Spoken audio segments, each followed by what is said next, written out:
Hey guys, how's it going? Michael Troy here. Today we're looking at Wolverine number 8 by Chris Claremont and John Buscema, guest starring Mr. Fixit, also known as Grey Hulk. Can't wait to show it to you. Subscribe to my channel, hit like, and let's get right into it.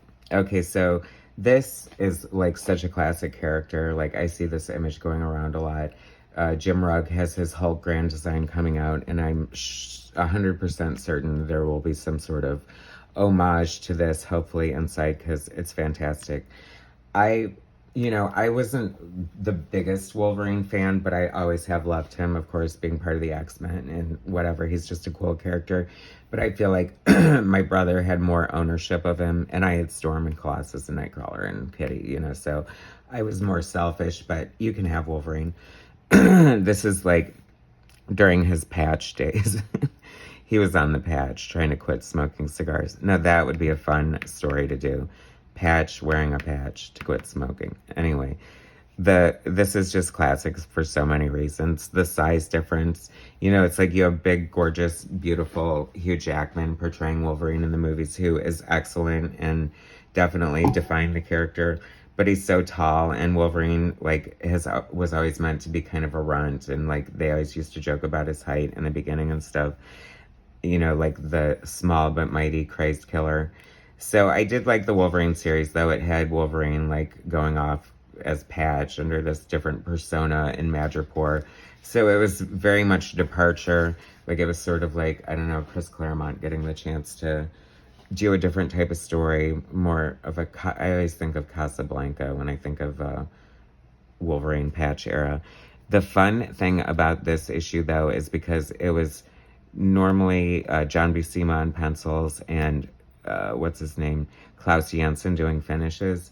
And if you know Klaus Janson's art, he's very good, great finisher, but very heavy-handed, very overpowering. You can always tell he's inking it, which is fine because he does have a great aesthetic.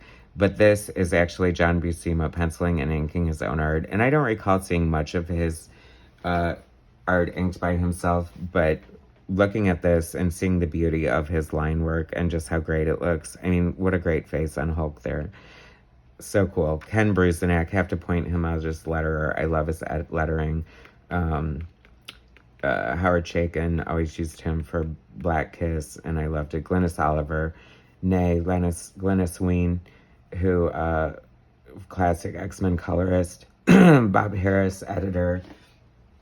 Go on to become the devil, apparently. Tom DeFalco, editor-in-chief. Excuse me. The Sovereign Hotel, Madripoor.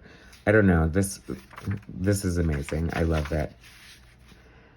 So they're trolling the Hulk, but we know who you are. I mean, whatever. His secret identity as the gray version of Hulk is like a Vegas bodyguard or bouncer or something. So to troll him, they put a bunch of big purple pants around his hotel room to warn and threaten him, which is hysterical for so many different reasons. And then we just have this lounge shot. But looking at the inking reminded me of the inking chapter, which I don't even know that it was a full chapter, but the blurb or page on inking in the How to Draw Comics the Marvel Way by Stan Lee and John Buscema. Clearly the man is a beautiful artist and he knows what he's doing.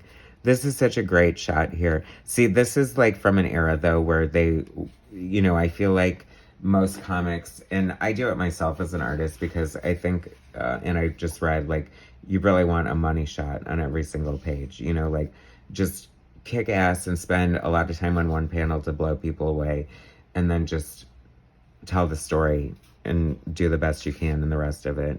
I kind of like that. I mean, if you have a deadline. If not, then I say kick ass and put your all into every single panel.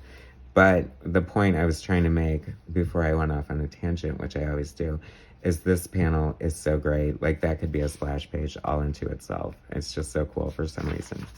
For some reason. It's Wolverine with his crazy hairdo. I mean, that's all the reason you need right there. Madripet. Is that Madripoor's petrol truck? Hilarious. I mean, Madripoor is completely fictional, so... but it seemed real to me.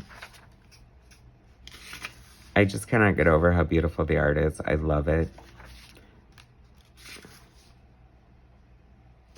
And of course, I mean, John Buscema, rest in power, is just such a great artist, such a great storyteller, and obviously was such a great pick for how to draw comics the Marvel way. It's funny looking back at old comics how,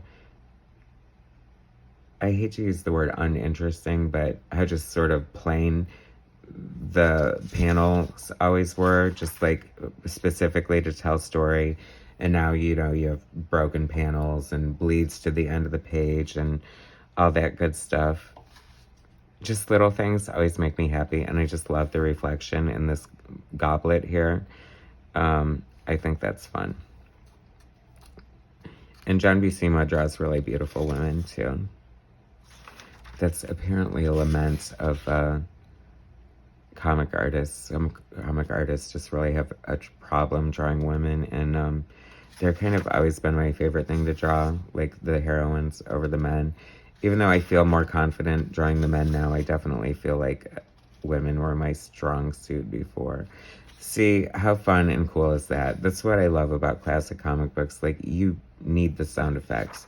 Some big name in comics, and I forget who he was, or else I would totally call him out, made some sort of call for eliminating sound effects in comics. And if you ask me, that's half the fun. That's why comics are so great. They're giving you something that you don't get in other mediums. You know, you get your captions and your sound effects and your thought balloons.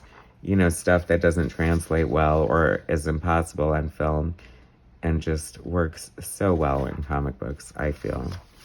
I mean, does that not add to it? Kapow! Like, just the big power of that. I don't know. I'm a fan of sound effects. What can I say? I'm a fan of all the nuts and bolts.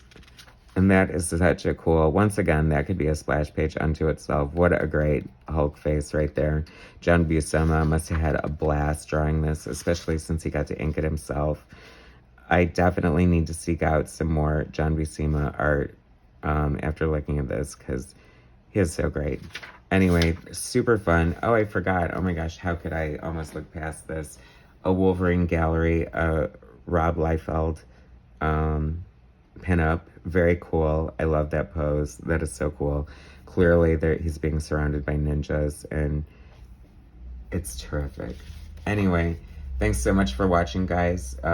Please hit subscribe if you haven't already. Hit like, share my content, and I'll bring you some more later.